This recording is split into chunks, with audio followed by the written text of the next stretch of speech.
Szanowni Państwo, w dzisiejszym odcinku omówimy dwie sytuacje, w których miał miejsce targeting, a także wyjaśnimy wątpliwości dotyczące sposobu, w jaki zawodnicy drużyny ataku mogą blokować obrońców. Pojawi się także jeden z rzadko spotykanych fauli drużyny ataku.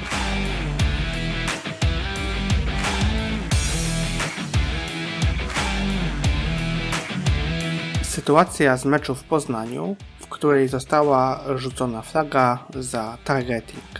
Przypomnijmy, że istnieją dwa rodzaje tego faulu. Targeting z przepisu 9.1.3 związany z mocnym atakiem wierzchołkiem kasku, a także targeting z przepisu 9.1.4 związany z mocnym atakiem powyżej linii ramion na zawodniku bezbronnym. W tej sytuacji nie ma uderzenia kaskiem, jednakże doszło do mocnego kontaktu ramieniem w okolice szyi zawodnika. Pozostaje rozstrzygnąć kwestię, czy zawodnik, który otrzymał ten blok, był faktycznie bezbronny. Zgodnie z przepisami, zawodnik bezbronny to m.in. zawodnik, który otrzymuje blok z niewidocznej strony, czyli tzw. blindside block. Definicja blindside blocku mówi z kolei, że jest to blok zainicjowany poza polem widzenia zawodnika blokowanego lub w taki sposób, że zawodnik nie może się przed tym blokiem obronić. W tej sytuacji zawodnik blokowany skupił swoją uwagę na zawodniku z piłką i nie mógł przygotować się na nadchodzące uderzenie. Nawet jeśli w ostatniej chwili dostrzegł przeciwnika, to miał zbyt mało czasu, aby móc się obronić przed blokiem. W związku z tym, w tej sytuacji zawodnik blokowany był bezbronny i ponieważ został zaatakowany w mocny sposób powyżej linii ramion, to wszystkie warunki faulu za targeting zostały spełnione i flaga była słuszna.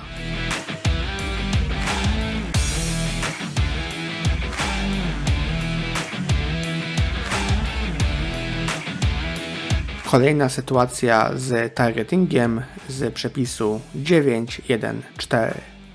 Popatrzmy na oznaczonego zawodnika ataku. Zawodnik ten próbował złapać podanie do przodu, ale ostatecznie nie opanował rzuconej piłki. Zgodnie z przepisami, zawodnik usiłujący złapać podanie do przodu jest zawodnikiem bezbronnym, ponieważ w momencie łapania cała uwaga tego zawodnika skupiona jest na piłce i przez to nie może obronić się przed nadchodzącym blokiem. Tuż po tym, gdy zawodnik dotknął piłkę, został uderzony przez obrońcę kaskiem w okolice głowy. Uderzenie jest z całą pewnością mocne, a ponieważ jest to kontakt powyżej linii ramion na zawodniku bezbronnym, to warunki targetingu zostały spełnione. W przypadku targetingu musi wystąpić również jeden z indikatorów tego faulu, opisanych w przepisie 2.35.1. W tym przypadku było to inicjowanie uderzenia kaskiem, czyli punkt C wspomnianego przepisu. Dodatkowo, po akcji obrońca popełnił niesportowe zachowanie taunting.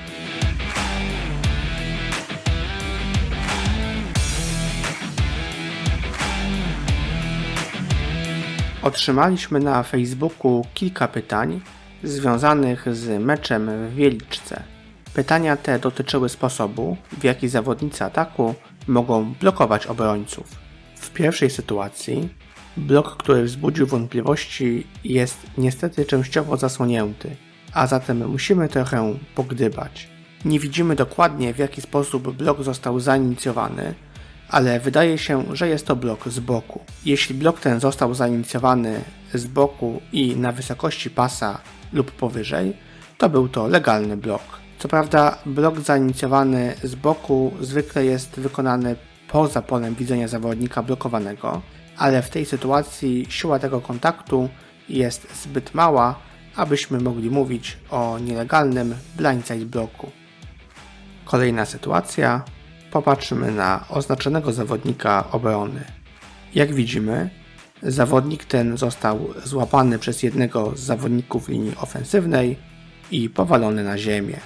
Takie powalenie to jeden z rodzajów ofensywnego trzymania, tak zwany takedown. Blok był wykonany w punkcie akcji, w momencie, w którym obrońca miał jeszcze szansę dostania się do zawodnika z piłką. Oczywiście takie powalenie jest bardzo widoczne, daje dużą przewagę i na pewno ogranicza zawodnika faulowanego, a zatem wszystkie warunki faulu za trzymanie zostały spełnione. W tej sytuacji na boisku powinna pojawić się flaga. Trzecia sytuacja, o którą zostaliśmy zapytani. Ponownie popatrzymy na oznaczonego zawodnika obrony.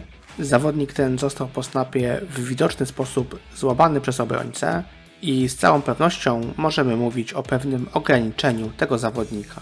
Jednakże, ponieważ zawodnik z piłką został powalony przed strefą neutralną, to kontakt ten nie miał żadnego wpływu na akcję i nie dawał przewagi drużynie ataku.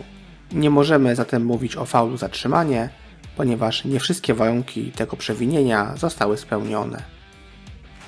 Popatrzmy na zawodnika obrony. Jak widzimy, w momencie, gdy akcja się kończyła, zawodnik ten został złapany i powalony na ziemię.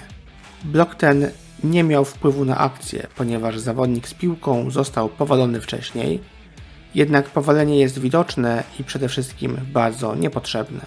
Powalenie to jeden z rodzajów trzymania, aczkolwiek powalenie zawodnika bez piłki może być rzucone nawet jeśli nie wpływało na akcję, w przeciwieństwie do innych rodzajów holdingu.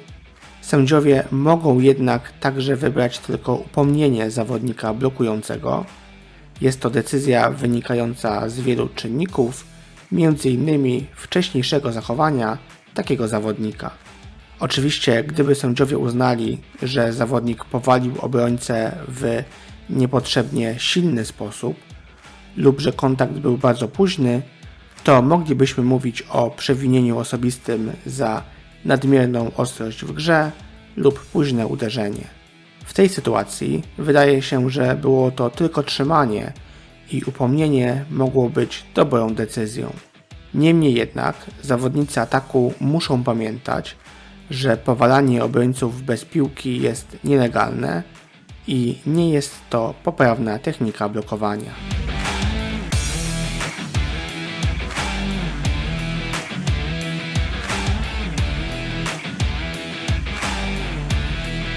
Sytuacja z meczu w Lublinie. Popatrzymy na zawodnika z piłką. Jak widzimy, zawodnik ten został złapany przez kolegę z drużyny, który próbował pociągnąć tego zawodnika do przodu. Taki sposób pomocy zawodnikowi z piłką jest nielegalny. Jest to foul assisting the runner. W tej sytuacji na boisku nie było jednak flagi, co zostało zauważone przez osoby oglądające transmisję z tego meczu. Śpieszymy zatem z wyjaśnieniem, że flaga nie została rzucona, ponieważ zawodnik z piłką dotknął ziemi kolanem, zanim został złapany. W myśl przepisu akcja zakończyła się zatem wcześniej.